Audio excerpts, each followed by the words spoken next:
Indian Congress పార్టీకి సంబంధించి 17, మిగిలిన ఏదైతే కూటమి పార్టీకి సంబంధించి కూడా 1, 2 కనిపిస్తున్నాయి. అయితే ఇప్పుడే జస్ట్ అప్డేట్ అయింది మనకి. ఇప్పుడు చూసుకోవచ్చు 43 ఉంది. అంటే ఒకటి మూడోసారి గవర్నమెంట్ ఫామ్ చేస్తామని బీజేపీ ఖచ్చితంగా చెప్తుంది. కాదు ఈసారి కూటమి ఇండి కూటమి అధికారంలోకి వచ్చి తీరుతుందని కూడా ఇండి కూటమి సభ్యులు చెప్తున్నారు. ఇక్కడ ఏదైతే ఎగ్జిట్ పోల్స్ ఉన్నాయో అవి కూడా కాస్త గందరగోళ పరిస్థితుల నేపథ్యంలో మెజారిటీ అయితే బీజేపీకి వచ్చిన పరిస్థితి. రాజేంద్ర, నేను అనుకుంటాను ఏపీలో ఉన్నంత గందరగోళం అంటే ఏపీకి గెలుపు ఎవరిది అనేది ఎగ్జిట్ పోల్స్ అసలు చాలా చాలా కన్ఫ్యూజ్ లో వాళ్ళే యాక్యురేట్ గా ఇవ్వలేకపోయారు. సో బట్ కంట్రీ వ్యాప్తంగా అంటే దేశవ్యాప్తంగా చూస్తే మాత్రం టోటల్గా ఖచ్చితంగా ఎన్డీఏ గవర్నమెంట్ అయితే మళ్ళీ ఫామ్ చేస్తుంది, వాళ్ళే గవర్నమెంట్ ఫామ్ చేస్తారని చాలా క్లియర్ కట్గా చెప్తూ ఉన్నారు. ఈ నేపథ్యంలో పోస్టల్ బ్యాలెట్ కూడా చూస్తే కనుక మనం ఇంతకుముందు నేను చెప్పిన ట్రెండ్స్ ప్రకారం చూస్తే 238 అది వేగంగా దూసుకుంటూ వెళుతుంది. అండ్ 152 ఇండి కూటమికి సంబంధించి కూడా మనం టోటల్గా చూడొచ్చు. అదర్స్ 12 ఉన్నాయి. మొత్తం లేటెస్ట్ అప్డేట్స్ అయితే మాత్రం ప్రెసెంట్. కానీ ఇంకొక అంశం తీవ్ర చర్చనీయాంశమైంది. ఉదయం నుంచి ఆంధ్రప్రదేశ్ వ్యాప్తంగా ఈ పోస్టల్ బ్యాలెట్లు చల్లని ఓట్లు ఎక్కువ రావడం. అంటే ఇటు పోస్టల్ బ్యాలెట్లు ఎంప్లాయీలు ఉద్యోగులు మాత్రమే వేస్తారు. చాలా క్లారిటీగా పోస్టల్ బ్యాలెట్ సంబంధించి ఇన్ఫర్మేషన్ ఇచ్చే అవకాశం ఉంది. కానీ వాళ్ళే వేసే ఓట్లలో చల్లని ఓట్లు రావడం ఆందోళన కలిగించే లిటిల్ బిట్ కన్ఫ్యూజన్. అండ్ ఆ కన్ఫ్యూజన్ లో జరిగిన పొరపాటు అయినా ఉండొచ్చు. సంథింగ్ అంటే ఎక్కడో ఒక లాగ్ అయితే వస్తుంది. సో ఈ టైప్ ఆఫ్ లో కూడా మనం ఆలోచించాల్సి ఉంటుంది. బట్ పోస్టల్ బ్యాలెట్ అనేది మాత్రం కౌంటింగ్ కొనసాగుతూనే ఉంటుంది. బట్ రౌండ్స్ అయితే స్టార్ట్ అయిపోతాయి కాబట్టి ప్రెసెంట్ అయితే మాత్రం పోస్టల్ బ్యాలెట్ విషయానికి వస్తే కనుక దేశవ్యాప్తంగా ట్రెండ్స్ అయితే మనం ఇప్పుడు చెప్పుకున్నాం.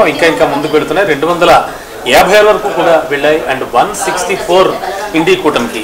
మొత్తం పోస్టల్ బ్యాలెట్లో మాత్రం చాలా డిఫరెన్స్ అయితే కనిపిస్తోంది. దేశవ్యాప్తంగా ఎన్డీఏ కూటమి వైపే మొగ్గు చూపుతున్నట్టుగా కూడా మనకి పోస్టల్ బ్యాలెట్ వరకు మనకి తెలియవస్తోంది. కొద్దిసేపట్లో ఇంకా ట్రెండ్స్ అన్ని కూడా మనకి చాలా క్లియర్ కట్ గా తెలుస్తాయి. ఇటు తెలంగాణ చూసుకుంటే ఏ విధంగా ఉండే ఛాన్స్ ఉంది అంటే తెలంగాణలో కాంగ్రెస్ ప్రభుత్వం ఏర్పాటు చేసింది కాబట్టి ఆ ప్రభావం లోక్సభ మీద ఉండే అవకాశం ఉందా, లేదంటే దేశవ్యాప్తంగా కంటిన్యూ అవుతున్న బీజేపీ ట్రెండ్ ఇక్కడ కంటిన్యూ అయ్యే ఛాన్స్ ఉందా?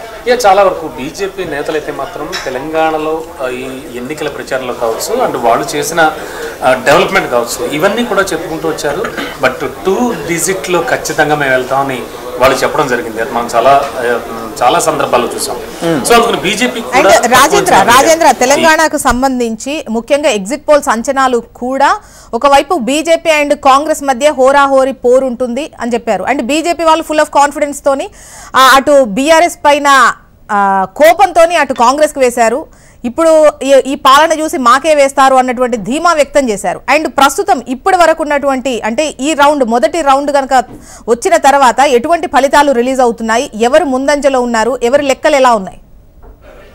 జోష్న అయితే జరుగుతుంది మీరు అన్నట్టుగా ఇటు బీజేపీ కాంగ్రెస్ ప్రధానంగా పోటీ పడుతున్న నేపథ్యంలో కూడా పోస్టల్ బ్యాలెట్లకు సంబంధించి కాస్త అటు ఇటుగానే వస్తున్న నేపథ్యంలో దానికి సంబంధించి రమణతో కూడా మనం మాట్లాడుతాం. రమణ అదే ఏమంటున్నారంటే ఇప్పుడు బీజేపీ కానీ కాంగ్రెస్ కానీ తెలంగాణ వ్యాప్తంగా ప్రధాన పోటీలో ఉన్న నేపథ్యంలో బీఆర్ఎస్ మీద ఉన్న వ్యతిరేకత కానీ ఇటు కాంగ్రెస్ బీజేపీకి నడుస్తున్న నేపథ్యంలో అంటే పోస్టల్ బ్యాలెట్ ఓపెన్ అయ్యే టైంకి ఎడ్జ్ ఎవరికి కనిపించే అవకాశం కనిపిస్తుంది? ఆఫ్ కోర్స్ బీజేపీ కాంగ్రెస్ కూడా రెండు ఈక్వల్ గానే వెళ్తాయి. బట్ బీజేపీకి చాలా వరకు ఎడ్జ్ ఉందని కూడా మనకు కొన్ని రిపోర్ట్స్ అయితే తెలియజేస్తున్నాయి. బట్ అది అంటే ట్రెండ్ మారచ్చు మేబీ మేనాట్. బట్ టోటల్ గా చూస్తే మాత్రం బీజేపీ మొదటి నుంచి వాళ్ళు చెప్తూ వస్తున్నట్టుగా 2 డిజిట్ వైపు వెళ్తాం, మేము ఖచ్చితంగా డబుల్ డిజిట్ సాధిస్తాం తెలంగాణలోని చాలా కాన్ఫిడెన్స్గా ఉన్నారు వాళ్ళు. ఆ టైప్ ఆఫ్లోనే దూసుకెళ్తోంది. బట్ మరోవైపు రేవంత్ రెడ్డి అయితే మాత్రం ఖచ్చితంగా సీఎం రేవంత్ రెడ్డి ఖచ్చితంగా ఇండి కుటుంబ అధికారంలోకి వస్తుంది, 4 మంత్రి పదవులు కూడా అడుగుతామని చెప్పేసి ఆయన నిన్ననే ఒక ప్రకటన చేయడం జరిగింది. Right Rajendra and Ramana, thank you very much. Update కోసం మళ్ళీ సంప్రదిస్తూనే ఉంటాం. అది తెలంగాణకు సంబంధించి చూసినట్లయితే ఇప్పటి వరకు ఉన్నటువంటి అప్డేట్ ప్రకారం కరీంనగర్, నిజామాబాద్, అదేవిధంగా ఆదిలాబాద్ లో బీజేపీ ముందంజలో ఉంది. హైదరాబాద్ లో అసదుద్దీన్ ముందంజలో ఉన్నారు ఎంఐఎం. మల్కాజిగిరిలో ఈటల రాజేందర్ బీజేపీ ముందంజలో ఉన్నారు. అటు పెద్దపల్లి, ఖమ్మం చూసినట్లయితే కాంగ్రెస్ ముందంజలో ఉన్నటువంటి సిచ్యువేషన్ అయితే మనకు కనిపిస్తోంది. రైట్, మరి కాంగ్రెస్ కు సంబంధించినటువంటి అధికార ప్రతినిధి రామచంద్రారెడ్డి గారు ప్రస్తుతం స్టూడియోలో మనతో పాటు ఉన్నారు డిస్కస్ చేసేందుకు. మాట్లాడదాం. బట్ ఒక చిన్న బ్రేక్ తర్వాత డిస్కషన్ స్టార్ట్ చేద్దాం. Take a break.